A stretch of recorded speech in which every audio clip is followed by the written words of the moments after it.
C'était le vendredi 10 novembre dernier dans la salle Via Nova sur l'avenue de la Science dans la commune de la Gombe qu'a eu lieu la veillée mortuaire en mémoire de José Nawej, éditeur du journal Forum des As, décédé depuis le 28 octobre 2023. Compte tenu de sa renommée dans le monde de la presse, à travers ses célèbres éditos, la salle était remplie de monde, venant de partout, tous venus rendre hommage à une des meilleures plumes du pays. Parmi les personnalités politiques, je cite Adolphe Mouzetou et Bruno Tshibala. Pour cet ancien Premier ministre, la disparition de José Nawej l'a tétanisé. Bruno Tshibala considère la mort comme un désastre, quelle que soit la cause et l'âge. La disparition brutale, inopinée et inexplicable de José Nawej, un camarade, un grand ami depuis plus de 30 ans, un compagnon de lutte avec qui j'ai partagé les mêmes convictions et les mêmes valeurs de gauche, un journaliste de grand talent, d'une fécondité de l'esprit hors pair, m'a plongé dans une grande affliction. Qui l'eût cru? Lorsque la funeste nouvelle m'a été rapportée aux premières heures de ce dimanche 29 octobre, j'étais tétanisé. Bien que notre pays soit un vivier de compétences, il nous faut reconnaître qu'avec la perte de José Nawej, il vient de se créer un trou qui ne sera probablement pas comblé de sitôt. Né à Likasi dans le Haut-Katanga le 17 février 1964, José Nawej était marié et père de 5 enfants. José Nawej a reçu des éloges de la part de ses enfants. C'est avec le cœur gros et empli de chagrin que je me tiens ici debout, devant vous, afin de rendre un dernier hommage à celui que je considérais comme un ami, un pilier et un soutien. L'illustre disparu, José Nawej, mon père, ma vie. Depuis que la nouvelle de sa mort est tombée, il y a eu une pluie de témoignages, pluie de bonnes paroles, pluie de compassion, pluie de chagrin et de cœurs brisés. Comme vous l'avez si bien dit, écrit et chanté, mon père, José Nawej, était un grand homme, une belle plume et l'un des plus grands journalistes que l'Afrique ait connu. Comme ma petite sœur l'a si bien dit hier, mes sœurs et moi avons eu le meilleur père au monde. Comme les membres de ma grande famille nous l'ont si bien répété, mon Kubazo était un grand homme. Effectivement, vous avez raison. Nous avons raison. Nous avons raison de pleurer. Nous avons raison d'avoir du chagrin, car une perte s'en est allée. José Nawej nous a quittés. Sa joie de vivre nous manquera. Ses conseils sur l'essentiel et l'accessoire, je pense que presque tous ici nous avons eu droit à cela. Ses blagues, sa générosité, sa rigueur, tout l'amour et l'attention dont il nous faisait preuve également.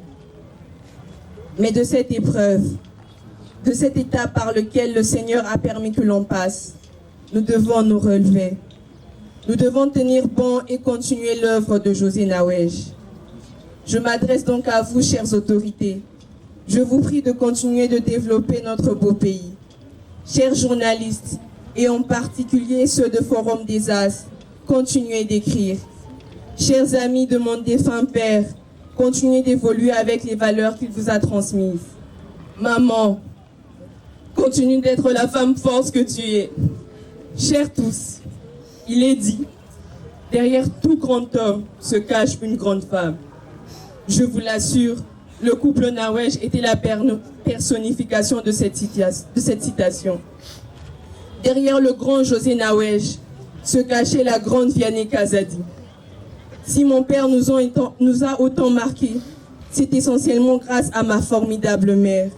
Alors maman, continue d'être cette femme de prière, forte et battante. Et à vous, mes très chères sœurs, priez. Papa a toujours voulu que nous fassions plus que lui.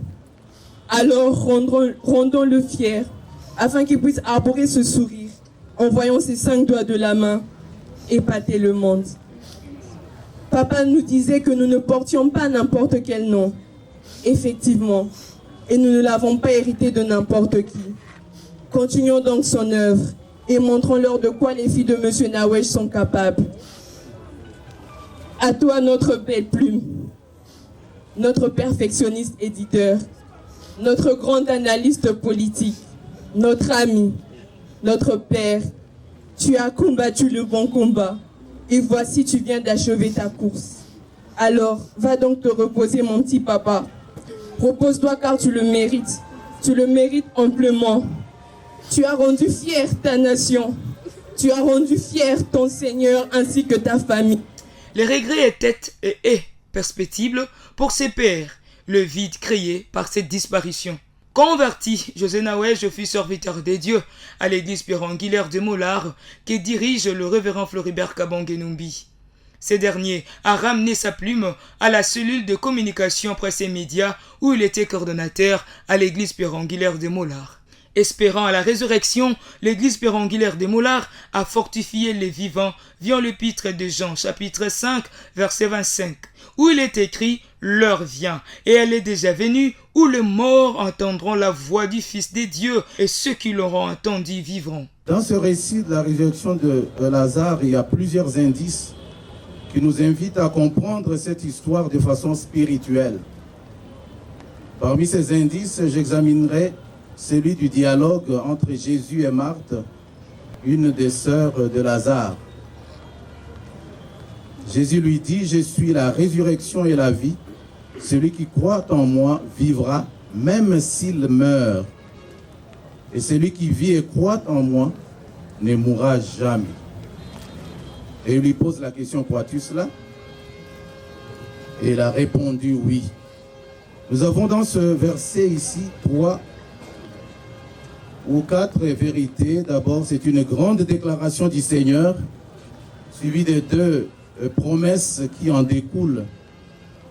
Une question saisissante et la réponse remarquable de Marthe. Adieu, José Nawesh, la pierre angulaire de Forum d'Isas au regard de sa capacité managériale. Les corps de l'éditeur du quotidien Forum d'Isas reposent désormais à jamais aux nécropoles entre ciel et terre dans la commune de Lancélé.